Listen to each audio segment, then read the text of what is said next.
sick. The intention craft was being piloted by Mrs. Coulter. She and her daemon were alone in the cockpit. The barometric altimeter was little use in the storm, but she could judge her altitude roughly by watching the fires on the ground that blazed where angels fell. Despite the hurtling rain, they were still flaring high. As for the course, that wasn't difficult either. The lightning that flickered around the mountains served as a brilliant beacon. But she had to avoid the various flying beings who were still fighting in the air, and keep clear of the rising land below. She didn't use the lights, because she wanted to get close and find somewhere to land before they saw her and shot her down. As she flew closer, the updrafts became more violent, the gusts more sudden and brutal. A gyropter would have had no chance. The savage air would have slammed it to the ground like a fly. In the intention craft, she could move lightly with the wind, adjusting her balance like a wave rider in the peaceable ocean.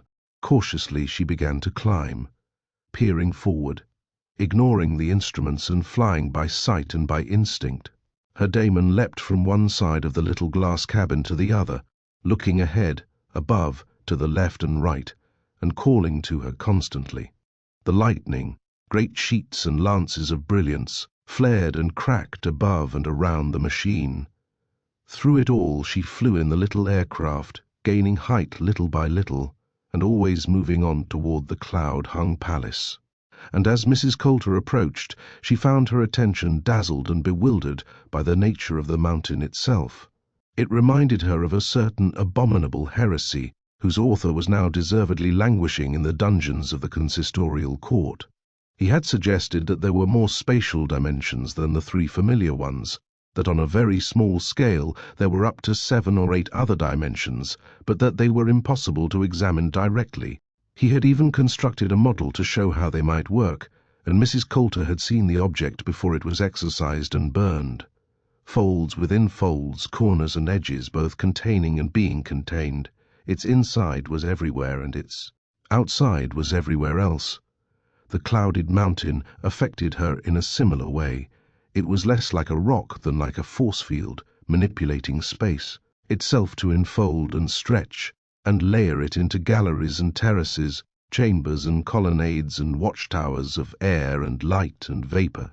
She felt a strange exultation welling slowly in her breast, and she saw at the same time how to bring the aircraft safely up to the clouded terrace on the southern flank. The little craft lurched and strained in the turbid air, but she held the course firm, and her daemon guided her down to land on the terrace.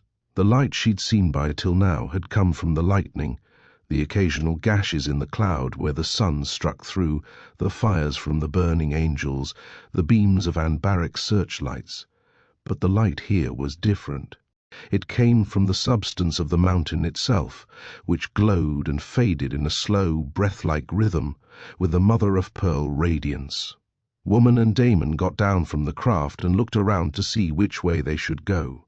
She had the feeling that other beings were moving rapidly above and below, speeding through the substance of the mountain itself with messages, orders, information. She couldn't see them. All she could see was confusing, enfolded perspectives of colonnade, staircase, terrace, and facade. Before she could make up her mind which way to go, she heard voices and withdrew behind a column. The voices were singing a psalm and coming closer, and then she saw a procession of angels carrying a litter. As they neared the place where she was hiding, they saw the intention craft and stopped. The singing faltered, and some of the bearers looked around in doubt and fear. Mrs. Coulter was close enough to see the being in the litter, an angel, she thought, and indescribably aged. He wasn't easy to see, because the litter was enclosed all around with crystal that glittered and threw back the enveloping light of the mountain. But she had the impression of terrifying decrepitude, of a face sunken in wrinkles, of trembling hands, and of a mumbling mouth and rheumy eyes. The aged being gestured shakily at the intention craft, and cackled and muttered to himself, plucking incessantly at his beard, and then threw back his head and uttered a howl of such anguish that Mrs. Coulter had to cover her ears. But evidently the bearers had a task to do, for they gathered themselves and moved farther along the terrace, ignoring the cries and mumbles from inside the litter. When they reached an open space, they spread their wings wide, and at a word from their leader they began to fly, carrying the litter between them, until they were lost to Mrs. Coulter's sight in the swirling vapours. But there wasn't time to think about that. She and the golden monkey moved on quickly, climbing great staircases, crossing bridges, always moving upward. The higher they went, the more they felt that sense of invisible activity all around them, until finally they turned a corner into a wide space like a mist-hung piazza, and found themselves confronted by an angel with a spear. "Who are you? What is your business?" he said. Mrs. Coulter looked at him curiously. These were the beings who had fallen in love with human women, with the daughters of men, so long ago. "No, no," she said gently. "Please don't waste time. Take me to the Regent at once. He's waiting for me."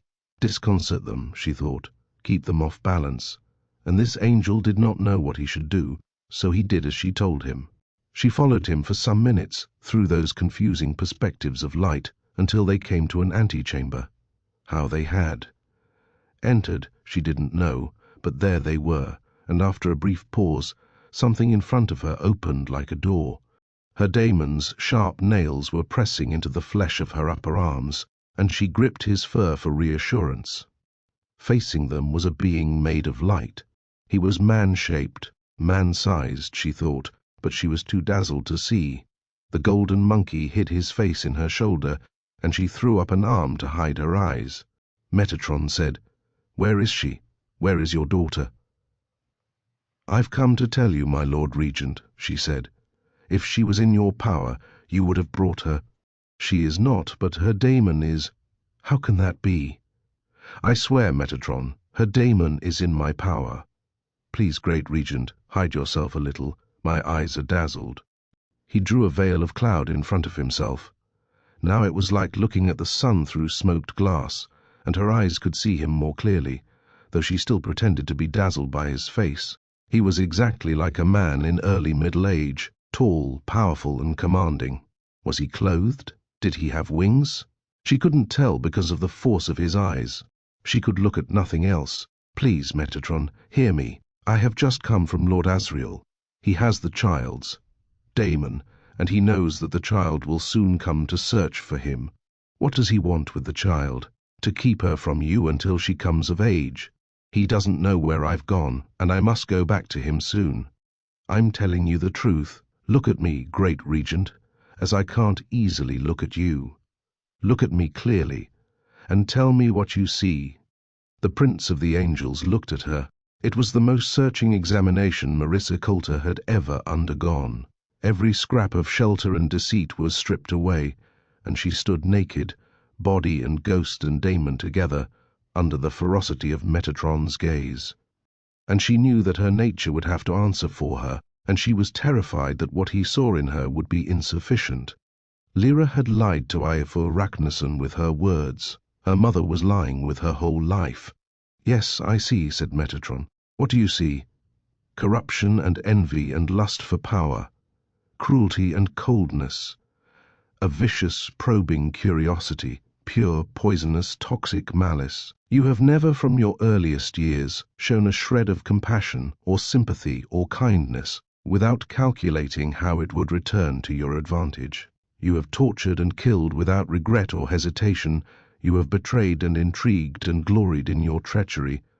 You are a cesspit of moral filth." That voice, delivering that judgment, shook Mrs. Coulter profoundly. She knew it was coming, and she dreaded it, and yet she hoped for it too, and now that it had been said, she felt a little gush of triumph. She moved closer to him. "So you see," she said, "I can betray him easily. I can lead you to where he's taking my daughter's daemon, and you can destroy Asriel, and the child will walk unsuspecting into your hands." She felt the movement of vapor about her, and her senses became confused. His next words pierced her flesh like darts of scented ice. "When I was a man," he said, "I had wives in plenty, but none was as lovely as you." "When you were a man." "When I was a man, I was known as Enoch, the son of Jared, the son of Mahalalel, the son of Kenan, the son of Enosh, the son of Seth, the son of Adam. I lived on earth for 65 years, and then the authority took me to his kingdom. And you had many wives. I loved their flesh, and I understood it when the sons of heaven fell in love with the daughters of earth, and I pleaded their cause with the authority. But his heart was fixed against them, and he made me prophesy their doom. And you have not known a wife for thousands of years. I have been regent of the kingdom, and is it not time you had a consort? That was the moment she felt most exposed and in most danger. But she trusted to her flesh, and to the strange truth she'd learned about angels, perhaps especially those angels who had once been human, lacking flesh. They coveted it and longed for contact with it. And Metatron was close now, close enough to smell the perfume of her hair and to gaze at the texture of her skin, close enough to touch her with scalding hands. There was a strange sound, like the murmur and crackle you hear before you realize that what you're hearing is your house on fire. "Tell me what Lord Asriel is doing and where he is," he said. "I can take you to him now," she said. The angels carrying the litter left the clouded mountain and flew south. Metatron's orders had been to take the authority to a place of safety away from the battlefield, because he wanted him kept alive for a while yet, but rather than give him a bodyguard of many regiments, which would only attract the enemy's attention, he had trusted to the obscurity of the storm, calculating that in these circumstances a small party would be safer than a large one. And so it might have been if a certain Cliff Gast, busy feasting on a half-dead warrior, had not looked up just as a random searchlight caught the sight of the crystal litter. Something stirred in the Cliff Gast's memory. He paused, one hand on the warm liver, and as his brother knocked him aside, the recollection of a babbling Arctic fox came to his mind. At once he spread his leathery wings and bounded upward, and a moment later the rest of the troop followed. Sapphira and her angels had searched diligently all the night and some of the morning, and finally they had found a minute crack in the mountainside to the south of the fortress, which had not been there the day before. They had explored it and enlarged it, and now Lord Asriel was climbing down into a series of caverns and tunnels extending a long way below the fortress. It wasn't totally dark as he'd thought. There was a faint source of illumination, like a stream of billions of tiny particles, faintly glowing. They flowed steadily down the tunnel like a river of light. "Dust," he said to his daemon. He had never seen it with the naked eye, but then he had never seen so much dust together. He moved on, until quite suddenly the tunnel opened out, and he found himself at the top of a vast cavern, a vault immense enough to contain a dozen cathedrals.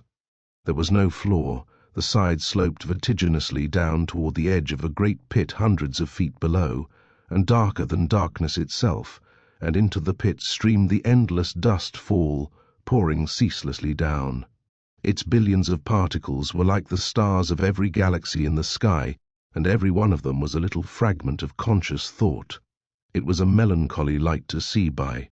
He climbed with his daemon down toward the abyss, and as they went, they gradually began to see what was happening along the far side of the gulf, hundreds of yards away in.